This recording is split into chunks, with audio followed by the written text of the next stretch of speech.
Qui est cette légion Space Marine qui a perdu une compagnie complète? Qu'est-il arrivé à cette mystérieuse armada d'élite? Qui a réussi à les anéantir? Sont-ils encore en vie? Ou alors sont-ils devenus des démons? Est-ce que les rumeurs d'une maladie mortelle à leur sujet sont correctes? On va plonger dans leur lore et découvrir tout ça ensemble. Accrochez-vous car aujourd'hui on va parler d'une compagnie de légende qui a été beaucoup controversée dans l'univers de Warhammer 40k. Il y a de cela des années, une légion extrêmement menaçante et respectée se baladait dans la galaxie. Et par balader, je veux bien dire qu'ils poutraient la gueule à absolument toute personne sur leur chemin, et sur celui de l'empereur. Ils étaient les épées de l'Imperium, les tueurs à gages des hommes, les bourreaux de l'empereur, aussi appelés les chiens enragés, ou même les loups carnassiers. Et vous les connaissez sous le nom de Space Wolf. Alors plongeons aujourd'hui dans le monde des vikings disparus de l'espace. Je viens me mettre à dos tous les élitistes de 40k.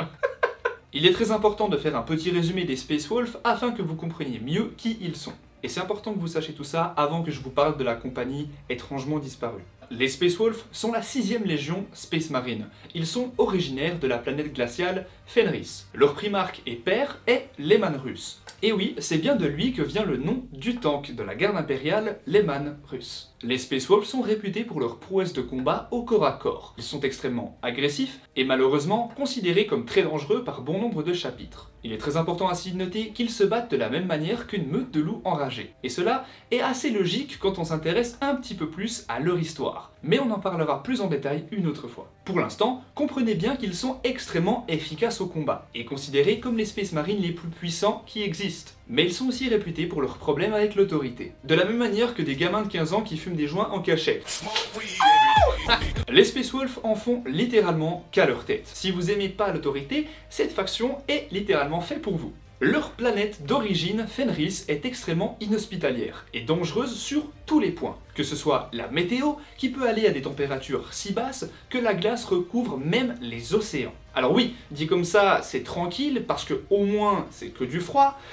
Non, pas du tout. L'été est extrêmement dangereux. En mode ça crée des bonnes grosses coulées de lave par-ci, par-là, un plaisir pour les bonnes vacances évidemment, hein, on est d'accord. Un autre danger de cette planète est qu'elle est proche de l'œil de la terreur. Un endroit si inhospitalier que nous en parlerons dans une vidéo complète et dédiée. D'ailleurs, je suis devenu très fort pour faire des rimes depuis les dernières vidéos. Ça mérite un abo. Ça rime encore. C'est nul. Parlons maintenant de Dectra. Alors oui, autre que le nom imprononçable pour beaucoup de personnes, disons que ce terme est évité par les Space Wolf. De la même manière que l'on évite de dire Voldemort dans le monde d'Harry Potter. Dectra est la 13e compagnie des Space Wolf. Alors oui, là si vous êtes perdu et vous ne comprenez pas pourquoi les Space Wolf refusent de parler de cette compagnie, eh bien il va falloir que je vous explique la légende terrifiante et meurtrière qu'est la 13e compagnie. La 13e compagnie était l'une des grandes compagnies originelles des Space Wolf. Et vous avez sûrement dû entendre le terme anglais de Great Company.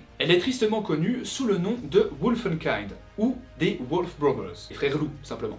Mais leur histoire est très étrange, et leur disparition l'est tout autant. Le nom de cette compagnie mystérieuse est Dectra, comme on l'a dit juste avant. Les Space Marines sont tous réputés pour leur prouesse et leur capacité de combat hors norme. Aucun être humain ne peut égaler leur puissance. Et comment vous dire que les Space Wolves sont vraiment dans le top 3 des légions les plus puissantes en termes de ravage et d'efficacité à réussir absolument toutes les missions, et coûte que coûte. Vous allez comprendre ça un peu mieux maintenant. Magnus le Rouge était le primarque des Thousand Sons. Et sa soif de connaissance a toujours été dangereuse pour lui, ses fils et tout l'Imperium. Il a longtemps tenté de se rapprocher des forces du chaos, et plus précisément du Warp, pour en apprendre davantage et accroître ses pouvoirs psychiques. Mais son but n'était pas de trahir l'Imperium, il était simplement beaucoup trop cupide et surtout curieux. Et vous en doutez, l'empereur avait décidé de punir Magnus pour son arrogance. Étant les bourreaux de l'empereur, il est totalement normal que les Space Wolf s'occupent de cette mission. Et la fin de cet événement fut totalement tragique. D'ailleurs, on peut quand même être d'accord pour appeler les Space Wolf les Space Vikings, surtout pour la vidéo, ça sera vraiment plus simple. Les Space Vikings ont donc attaqué Prospero, la planète des Thousand Sons. Mais les Thousand Sons n'ont pas été les seuls punis, car non, tous les civils ont été éradiqués par les Space Wolf. Alors, probablement dû à leur cruauté et leur soif de combat sans relâche. Même les orques seraient terrifiés face à ces monstres enragés en armure grise. Même s'il faut quand même le dire, les orques adoreraient combattre avec eux. Les Thousand Sons ont tout de même réussi à fuir en petit nombre. Et ils ont réussi à le faire grâce à un portail Warp. Ce portail les a emmenés directement dans l'œil de la terreur. Et la 13e compagnie Space Wolf avait suivi les Thousand Sons jusqu'à dans le portail Warp. À ce moment-là, la 13e compagnie avait totalement disparu de toutes les archives impériales. Mais leur pierre sur le Grand Annulus, alors oui, je suis vraiment désolé, mais j'ai pas vraiment choisi les noms du lore de 40K, parce que le Grand Annulus, même pour moi, c'est beaucoup trop beauf. Mais je vais quand même vous expliquer qu'est-ce que ce Grand Annulus. Eh bien, il s'agit d'un emplacement situé dans ce que les Space Wolves appellent The Fang, ou alors, en français, le Croc. Et le Croc est la forteresse monastère et donc le QG des Space Wolves. Et ce lieu se trouve sur leur monde natal de Fenris. Au sommet de la forteresse monastère du Croc se trouve un grand hall. Et en son centre, on peut y retrouver une représentation des 13 compagnies du chapitre. À savoir que chacun de ces segments minutieusement sculptés est stylisé. Et ils ont tous une rune gravée représentant l'insigne de la compagnie. Enfin, c'est pas totalement vrai. Cette rune représente surtout le Wolf Lord, le seigneur loup, qui est aussi appelé le Jarl. Ah, et bah oui, je vous l'avais dit, les Space Wolves sont des vrais vikings de l'espace de 40K, et c'est l'une des nombreuses inspirations qu'on retrouve chez les Space Wolves. Les Jarls, mythologie nordique, tout ça quoi. On retrouve énormément de références nordiques dans le lore de 40K et surtout du côté des Space Wolves. Je pense que ça mériterait une vidéo dessus. Pour en revenir à la disparition de Dectra, si vous avez bien suivi, il s'agit de la 13e compagnie. Leur pierre gravée au sein du Grand Annulus a été remplacée par une dalle noire d'obsidienne. Et comme on l'a dit après l'événement tragique de la disparition de la 13e, les Space Wolves les ont cherchés absolument partout. Mais cela en vain. Petit à petit, les Space Wolves refusaient de parler de ce désastre, à un point où cela finira par être complètement tabou, voire même interdit. Le seul moyen d'en parler serait donc à voix basse, afin d'éviter les problèmes avec les supérieurs Space Marines. Depuis les Résidorus, aucune compagnie n'a pu remplir la partie en obsidienne qui avait été noircie. Ce symbole est devenu une sorte de représentation de toutes les grandes compagnies Space Wolves qui ont foulé l'histoire du chapitre, toutes ayant évidemment disparu. Certaines sont devenues des renégats du chaos, et d'autres ont simplement été détruites. Leur totem d'obsidienne était celui des Wulfen, mais aujourd'hui ce totem représente une face bien plus sombre qu'une simple compagnie perdue dans le néant. Mon interprétation de ce passage du lore est que toute cette légende autour du symbole d'obsidienne permet aux Space Wolves de faire une sorte de deuil pour tous les frères étant parfois des amis, mais dont le destin les a poussés soit à s'entretuer pour des raisons d'opinion différents vis-à-vis de l'empereur et des dieux du chaos, et pour d'autres le temps les a simplement fait disparaître des radars Imperium sans trop que l'on sache pourquoi. Et au final, tout cela a fini par entacher à vie une légion, autrefois honorable. Je le rappelle, les légions, c'est le terme qu'on utilisait pour parler des légions Space Marines avant les Résidorus, avant le Codex Astartes. Actuellement, dans le lore du 41e millénaire et du 42e, on utilise le terme chapitre. Et oui, ça va m'arriver que je m'en mêle avec ça, mais me cassez pas les couilles. C'est vraiment pas gentil. Parlons maintenant de l'origine de la 13e compagnie. Il y a fort longtemps, bien avant que le père des Space Wolves, Leman Russ, ne rejoigne la grande aventure intergalactique, il y avait un groupe de soldats qui lui était très dévoués. Ces guerriers s'étaient jurés de suivre Russ jusqu'au bout, peu importe ce que cela impliquerait. Mais le gros problème est que ces guerriers étaient légèrement plus âgés que la moyenne des recrues habituelles, qui étaient génétiquement modifiés pour devenir des Space Marines.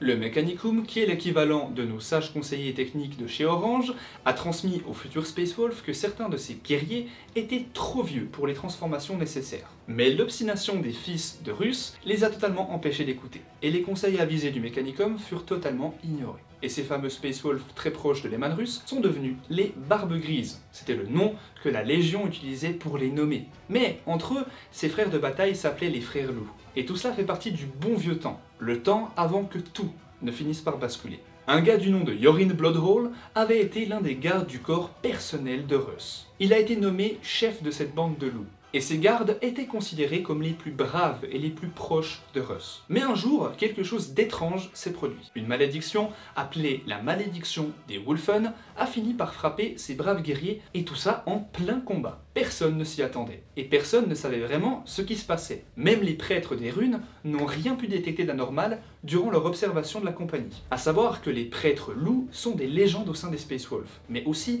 au sein des Space Marines. Ils ont l'incroyable responsabilité de combiner le travail des chapelains ainsi que des apothicaires. Ils sont capables de s'occuper du bien-être spirituel des Space Wolves, et en même temps ils peuvent s'occuper de leur physique et de toute blessure qu'ils subiront au combat. Cette unité est très importante et puissante, mais malgré ses capacités hors normes, Même ceux disposant de ce titre de Rune Priest n'ont su voir les signes de cette malédiction. Malheureusement, elle était pourtant bien présente, mais elle était comme invisible. Et encore aujourd'hui, sa raison reste un mystère pour tous les Space Marines. Comprenez bien que Yorin avait décidé de garder tout cela secret. Et tout ça, même du grand patron en personne. Et je parle évidemment du primarque Leman Russ. Ce qui d'ailleurs, pour comparer ça, me fait un peu penser à quand Luke Skywalker a découvert que Dark Vador était son père. Tout le monde était vraiment au courant, mais personne ne voulait en parler. Par la suite, Bolvai a pris le relève de Yorin, en tant que chef des frères loups. Ensemble, ils ont rejoint une expédition spatiale, et cela sous le titre de la 954e flotte. Ils ont participé à des batailles épiques, comme la bataille de Cernunnos, et entre autres, cette bataille a eu lieu durant la Grande Croisade. Ils ont aussi participé à l'une des pires batailles de toutes les Résidorus, j'ai nommé la bataille de Prospero.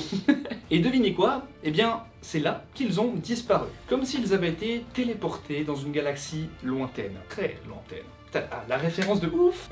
Donc en résumé, imaginez une sorte de groupe de fans de Star Wars, on va rester dans le sujet, qui sont un peu âgés et qui décident de suivre Luke Skywalker jusqu'au bout de son aventure. Le tout alors qu'ils ont été prévenus du danger. Et ils découvrent un pouvoir mystérieux, genre la force, bon là c'est malédiction, et cela les rend aussi un peu dangereux. Et puis d'un coup, ils disparaissent soudainement, comme si George Lucas avait effacé de l'histoire absolument toutes leurs traces. C'est à peu près ça, mais avec plus de loups-garous et de combats spatiaux dans l'univers de 40K, simplement. Cependant, il existe une légende qui s'ébruite au sein de la Légion des Space Wolves. Les membres de la 13e compagnie auraient juré de traquer leurs ennemis jusqu'à ce que chacun des Thousand Sons soit exécuté. Peu importe le temps, peu importe l'endroit, s'il le fallait, les Space Marines à l'armure grise allaient poursuivre ces traîtres jusqu'à dans les entrailles les plus profondes du War. Et cela expliquerait sûrement la raison de leur disparition. Leur discipline et leur détermination étaient inarrêtables. Et seule la mort pourrait les stopper dans leur carnage meurtrier et leur traque des traîtres de Thousand Sons. Mais des échos dans le Warp se font entendre.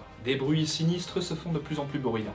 Des bêtes ressemblant à des loups mutants ont été aperçues aux quatre coins de la galaxie. Est-ce que les Wulfen sont de retour, cette fameuse 13e compagnie disparue? La prochaine vidéo sur les Space Wolves parlera des tactiques utilisées par les Wulfen et leur organisation au sein des 12 autres compagnies de Space Wolves. Et on parlera aussi de leur mystérieux retour quasiment 10 000 ans plus tard. Merci à tous les membres soutenant la chaîne qui s'affichent devant vous. Les liens pour soutenir la chaîne sont tous en description. Pour m'aider à continuer cette aventure, je vous laisse vous abonner afin qu'on rejoigne le cap des 10 000 abonnés. Si vous voulez en apprendre plus sur les Space Marines les plus détestés de l'univers de Warhammer 40K, je vous invite à cliquer sur cette image.